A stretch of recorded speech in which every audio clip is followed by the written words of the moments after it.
Hello students, once again I welcome you all in this new video where we are going to discuss few important topics and questions from the very important life processes that are respiration and transportation. As you all are aware that we have started our revision work from the very first chapter, that is life processes, and in the previous video we have completed a life process nutrition, where we have discussed about the autotrophic and heterotrophic mode of nutrition, and a mode of heterotrophic nutrition, that is holozoic, which is performed by humans as well as the protozoans like amoeba. And we have seen the equation of photosynthesis, the steps involved in the process of photosynthesis, light and dark reactions, and some experiments to demonstrate what are the essential substances for the photosynthesis process. And we have also discussed there that the importance of enzymes in the human digestive system, that salivary amylase released by the salivary glands, which starts the digestion of starch itself in the mouth. And then we have seen the peristaltic movement or peristalsis in the walls of esophagus or small intestine, which moves the food forward in the alimentary canal. Then we have seen the gastric juices released by stomach as well as hydrochloric acid and mucus and their functions. Then we have seen the release of bile juice from liver and the importance of bile for the emulsification of fat. Then in the pancreatic juice trypsin enzyme and its work on the proteins. And then after we have seen that the absorption of water in large intestine. So these were all topics that we have discussed in the previous video. Now today we are going to start the topic, that is what? Respiration. So from the topic respiration, the question may be asked simply directly, that define respiration. So you know respiration is what? It is a biochemical process occurring in living beings only, and in this process oxidation of organic compound, especially glucose, is going to take place with the release of energy.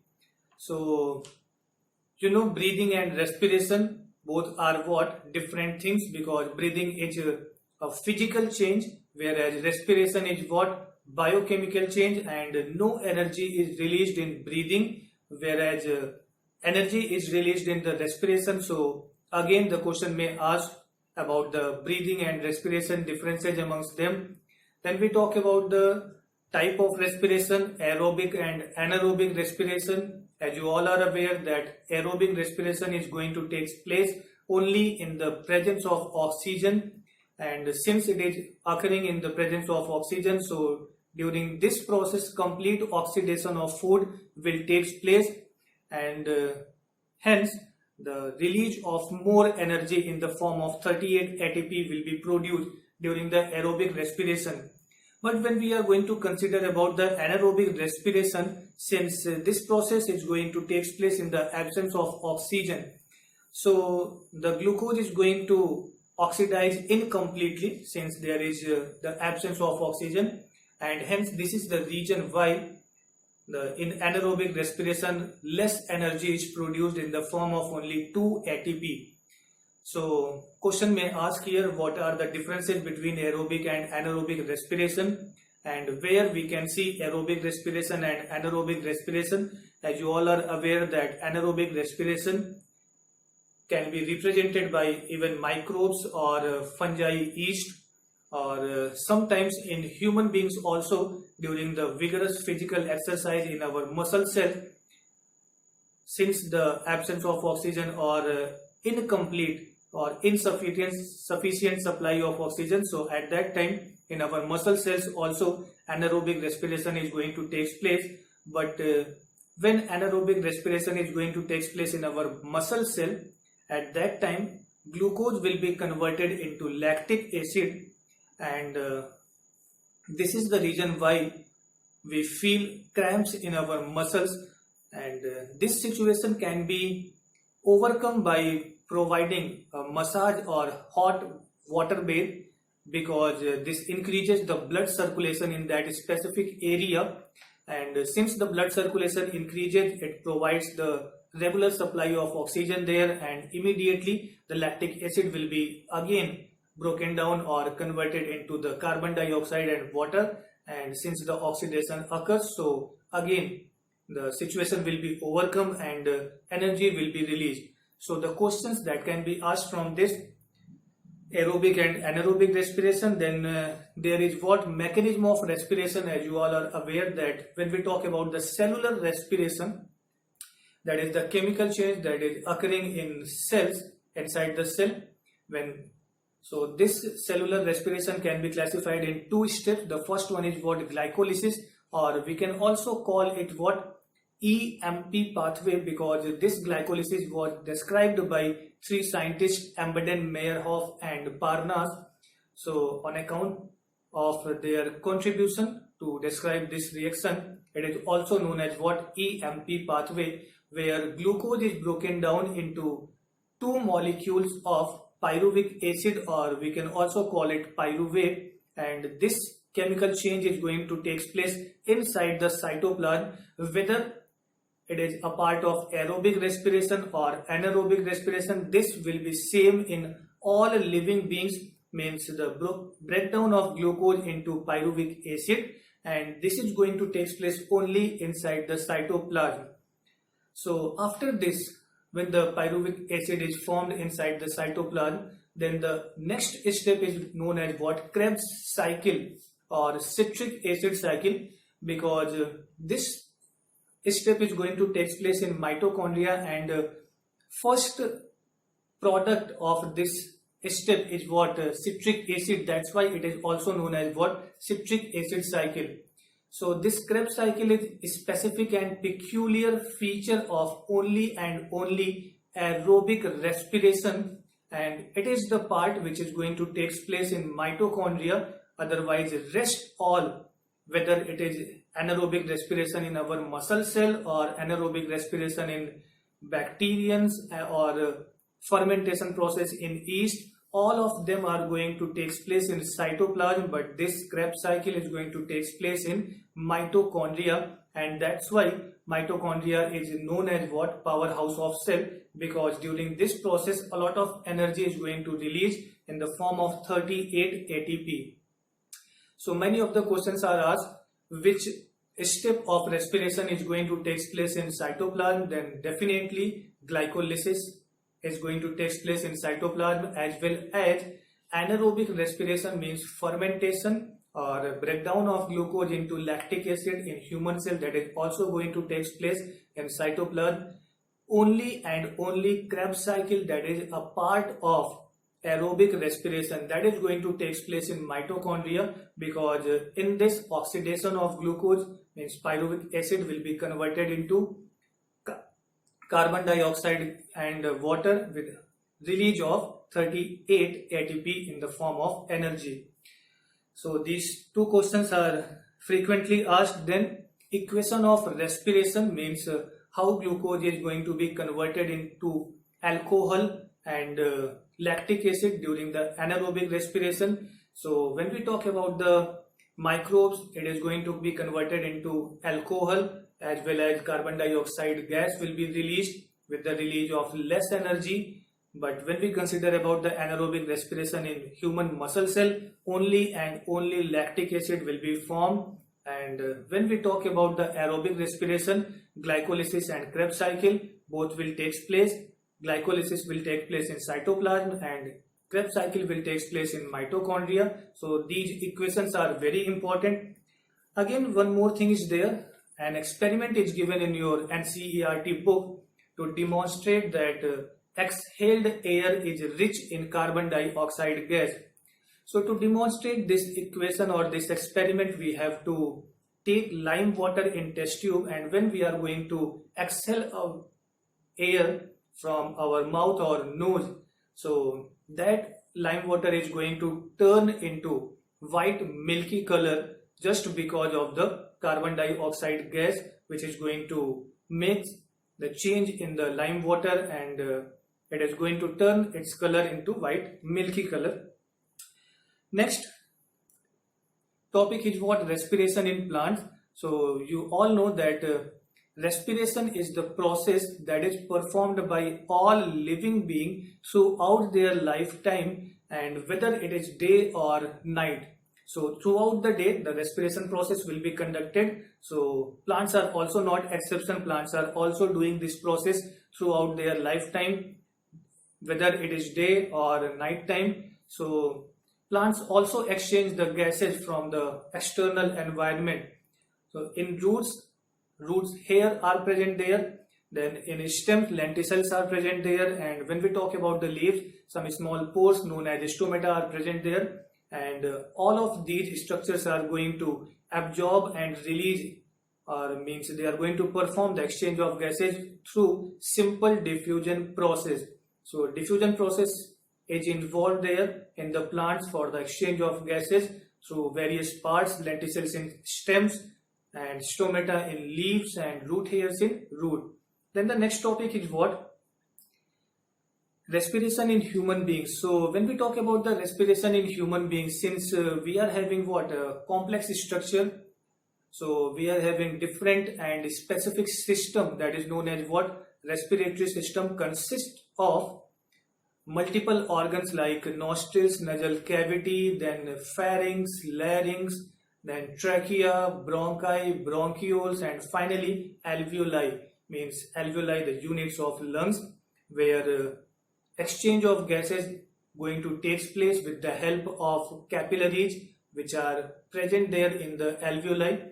Since alveoli are having what? Very thin balloon-like structure, so their diffusion process is going to take place, and the walls are what? Moistened there, because for the diffusion process that is very essential, and that's why our lungs are situated in the chest cavity, not outside, because this diffusion process is going to take place when there is a moist surface. So alveoli is very important. From here multiple questions are asked, that what are the sites where exchange of gas is going to take place inside the lungs, or what are the units of lungs, means alveoli, balloon-like structures, then bronchioles, bronchi, trachea, and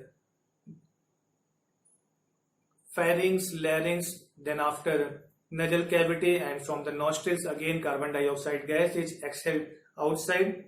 Then inhalation and exhalation processes, means these are what? Two steps, two physiological features of the breathing process. Inhalation means taking air inside the lungs, and exhalation is what?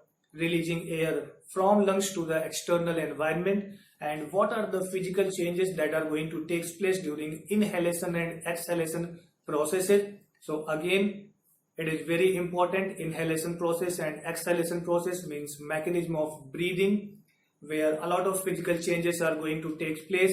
Diaphragm is going to move downside during the inhalation process, and during the exhalation process the diaphragm is going to move upside again, taking its original place. So these are some physical changes, you have to learn it. Then we talk about external respiration and internal respiration.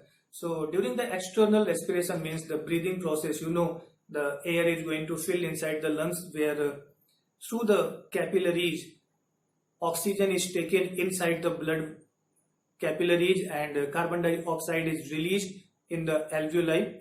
So this oxygen is carried from the blood to the tissues and cells, and here internal respiration is going to take place inside the cell, which is a biochemical process. So external respiration means breathing process, internal respiration means the cellular respiration that is going to take place inside the cell, and it is a biochemical process. So that is all from the respiration topic. And now we will discuss about the transportation. So when we consider about the transport system in human beings, it is known as what? Circulatory system. And this system consists of medium, fluid medium, that is blood or lymph, and some tubular structures which are going to carry these fluids in the body, that are known as blood vessels or lymph vessels. and a pumping organ that is known as heart. So when we consider about the blood vessels, it is of three types: arteries, veins and capillaries. And very frequently question is asked that differentiate between arteries and veins. So arteries are the blood vessels which are leaving the heart and they are carrying blood from heart to different body parts. So usually arteries are carrying oxygenated blood, but there is an exception of pulmonary artery which is coming from the heart and going to the lung, but this pulmonary artery is carrying deoxygenated blood. And when we consider about the veins, veins are the blood vessels which are coming from different body parts and going towards the heart. So usually these veins carry deoxygenated blood, but again here is an exception of pulmonary vein which is coming from the lung and going towards the heart, but this pulmonary vein is having oxygenated blood. One more question is frequently asked also in the exam from arteries and veins, that veins contain valves in them but arteries do not, because veins are coming from the different body parts, and since there is a less pressure in the veins, so they are having valves which are going to prevent the back flow of blood into the again body parts. And the walls of arteries are thick in comparison to veins, because arteries are arising from the heart, so the pressure will be more, so the walls of arteries are thick and the veins are having what? Thin walls in comparison to the arteries. Capillaries are the blood vessels which are going to connect arteries and veins, and these are the sites of exchange of gases and also some nutrients which are going to transfer from one body part to another body part. So again the question is asked from the heart. To draw the internal structure of heart, means four parts are there: the two upper chamber, atrium or auricles, and the two lower chambers, ventricles. So auricles are having what? Thin walls, thin muscular wall, whereas ventricles are having thicker walls in comparison to the auricles, because ventricles are the chambers which are going to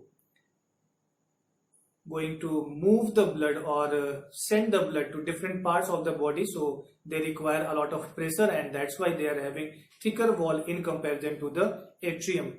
So walls are present also in the heart, and these function of the walls are what? To stop the backflow of blood from each and every chamber, and the blood can flow only in one direction. So one question is very frequently asked, that is known as what? Double circulation. Double circulation is a peculiar feature of mammals, where the heart is having four chamber, and the same blood is sent to the lungs for purification, and again the same blood is returning in the heart. So during the one cycle of blood movement, the heart is going to fill in the heart for two times, or it is going to move in the heart for two times. That's why it is known as what? Double circulation. And it is the peculiar feature of mammals and birds which are having four chamber, because these four chambers are going to enable the oxygenated and deoxygenated blood separated from each other, and mixing can be stopped here in birds and mammals, because they are requiring a lot of energy for homeostasis. Since the birds and mammals are warm-blooded animals and they can stable their body temperature, means their body temperature is not going to vary with the variation of the external environment temperature. So that was all from the today's topic. Few more topic we will discuss in the next video, and perhaps we are going to meet in the live class on Thursday, so we will discuss few more points there also. So keep preparing the notes, keep learning all these things from the chapter. So till then we are going to meet in the next video. Take care of yourself, be safe and keep studying.